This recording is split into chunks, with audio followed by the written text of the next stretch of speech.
Happy Thursday. I hope that you're excited to finish listening to the end of our read aloud today, the one and only Ivan. I know that you probably have enjoyed it probably just as much as I have, and I told you that. It's one of my most favorite read alouds, and I just love the characters of Ivan and Ruby and Stella and Bob, and I hope that you enjoy it today. Remember, today you are going to take your quick quiz for the week for the remaining chapters of our read aloud. So make sure that you've listened to everything, that you're familiar with what has gone on, what's happening with our characters, and where the book ends at this particular time. So today you are also moving back into science, and you're going to be working on the lessons regarding a food chain. Please remember to really read those lessons carefully, look for the vocabulary words that are within, take some notes, and then that way you can use your notes when you're doing your lesson check. You have 2 attempts, so please make sure you take advantage of both attempts to try to score the highest grade possible. And then the last thing is just make sure that you have read on Epic on Monday and Wednesday, that you have done your 30 minutes for both days, so you have a total of an hour reading and have completed both of your reading responses. Today our book that we're going to read is called Velma Gratch and the Way Cool Butterfly.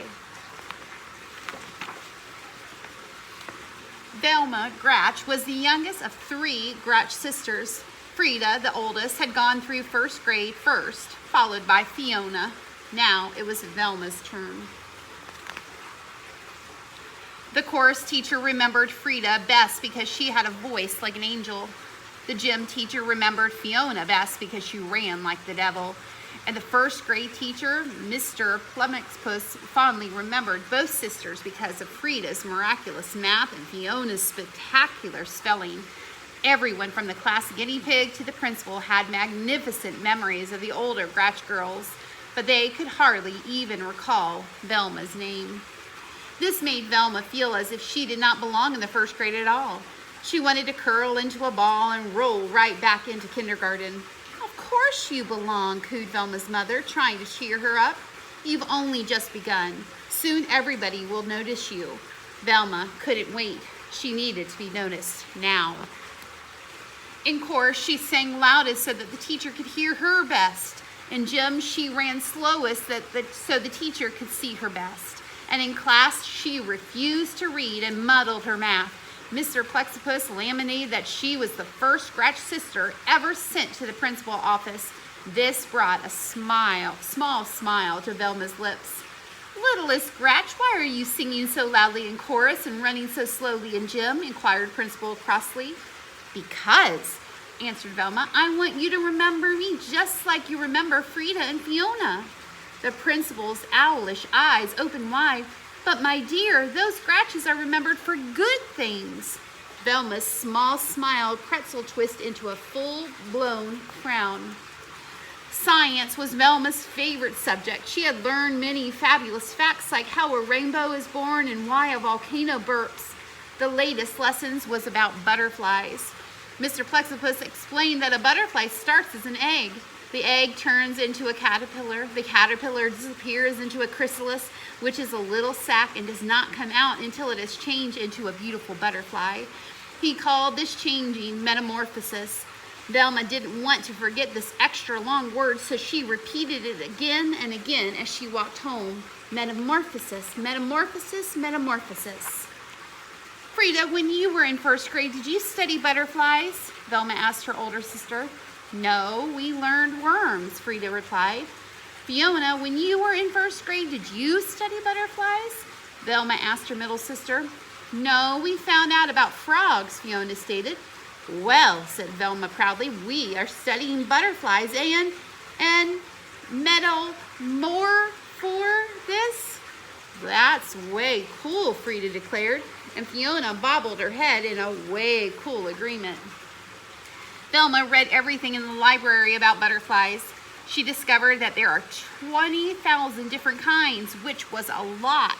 She adored the ones with colorful names, brown elfin, frosted flasher, sleepy orange, and the ones with funny names, coma, question mark, American snout, not to mention the ones with strange names, Morpho, Painted Lady, and Gossamer Wing. But her favorite butterfly of all was the orange and black monarch. When it got cold, all the monarchs would fly south to Mexico to fly or to stay warm. Velma thought this was an amazing coincidence because last winter vacation, she and her family had also flown south to Mexico to stay warm. In science, Mr. Plexippus announced that they would take a class trip to the Butterfly Conservatory, a place where real butterflies were collected and cared for.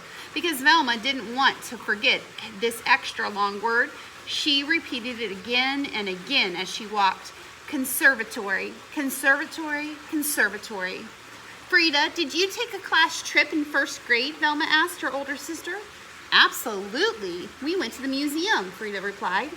Fiona, did you take a class trip in first grade? Velma asked her middle sister. Absolutely. We went to the aquarium, Fiona started. Well, said Velma proudly, we're going to the can serve the story? That's way cool, Frida declared, and Fiona bobbed her head in a way cool agreement. The Butterfly Conservatory was surrounded by fancy flower beds and bedecked with banners of butterflies.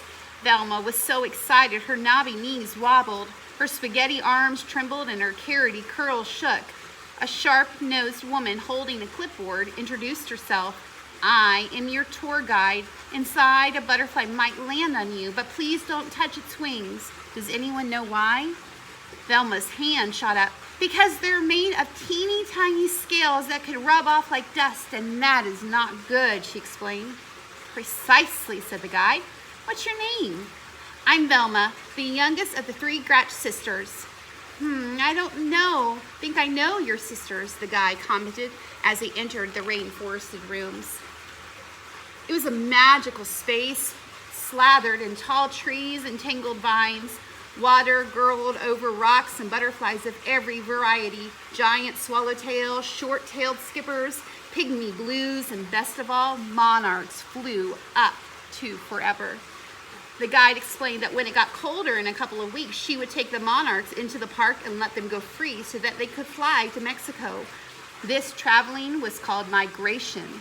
Because Velma didn't want to forget this extra long word, she repeated it again and again as she walked through the rainforest. Migration, migration, migration. A gorgeous green coma rested on Randy's head. The class oohed. A baby brown elephant settled on Sandy's nose. The class awed. A big blue Morpho alighted on Andy's shoulder. The class gasped, but not one single butterfly landed on any part of Velma. Time to leave, instructed Mr. Plexippus as they neared the exit. A tear formed in a distant corner of Velma's eye. All she wanted was one single tingly touch of a butterfly. On a nearby branch sat a most lovely monarch. How she yearned to pet those velvety wings. She moved slowly. The class was leaving. One more inch. It was so pretty. She froze. If she touched its wings, it might. Velma couldn't do it. She couldn't hurt a butterfly. Come now, Velma, we have to go. Sadly, Velma turned away, and at that very moment, the most marvelous thing happened. The monarch hopped from its branch and roosted right on Velma's finger. Delicate wings slowly folding, antennae twitching, weightless and wondrous, the insect sat. Velma was in heaven. It stayed there when she slept. The bus is waiting, her teacher called. Velma placed her finger next to the branch. Bye, butterfly, she whispered. But the monarch didn't move. We're closing, said the guide. Velma lightly blew on the butterfly. It didn't budge. Without ever touching the butterfly wings, everyone tried to get the monarch to fly, crawl, or walk off Velma's fingers, but nothing worked. At last, Velma was told to leave with the butterfly still perched on her pointer. It stayed there on the bus ride home. It stayed there when she slept and was still there when she woke. It stayed during gym, math, reading, ballet, soccer. Day in and day out, stayed put on that pointer. Soon, everyone from the class, guinea pig, to the principal, knew about Velma and her butterfly. Mr. Plexippus laminated that Velma was positively the first Grouch ever sent to the principal office twice. This stuck an oversized frown on Velma's face. Velma, principal crossly commanded, it is time for the butterfly to go. Oh, I've tried to get it to go, Velma moaned, but it just won't. Well, no one will ever forget this, the principal fumed. Velma's frown pretzel twisted into a small smile. Hey, I know what to do, she proclaimed. My gray son. Velma paraded Principal Crossley, Mr. Plexippus, her class, Frida and Fiona, to the park. Carn horns honked, people yelled, but despite all the commotion, the monarch did not move. A cool wind from the west blew through the field. In the middle stood the tour guide from the conservatory, carefully opening an enormous sack. A single monarch butterfly stepped out, looked around, and flitted away. It was trailed by 10, then 10 more, soaring up and up until the sky overflowed with thick clouds of orange and black. What's happening? Wondered Frida. Why are you letting them go? Demanded Fiona. Migration, answered the guide. My gray son, repeated Velma. The wind tousled Velma's hair and tickled her butterfly wings. The monarch jumped onto her nose as if to give her a kiss and then took flight to join its friends. Over the treetops it flew, over the skyscrapers and up into the wild blue, orange, and black yonder on its way to Mexico. Velma, shouted Principal Crossley, and every eye turned toward her. Oh no, fretted Velma, sure that she was about to become the only Grouch ever sent to the principal's office 3 times. That was way cool, the principal said, and one and all bobbled their heads in a way cool agreement. Then, with her fine finger where the monarch had sat still a tingle, Velma, followed by her 2 sisters, floated home. So today in your comment section, I want you to tell me what is your favorite insect that you have seen or read about or researched. Let me know in the comment section. All right, guys, have a great Thursday and enjoy the end of our read aloud today.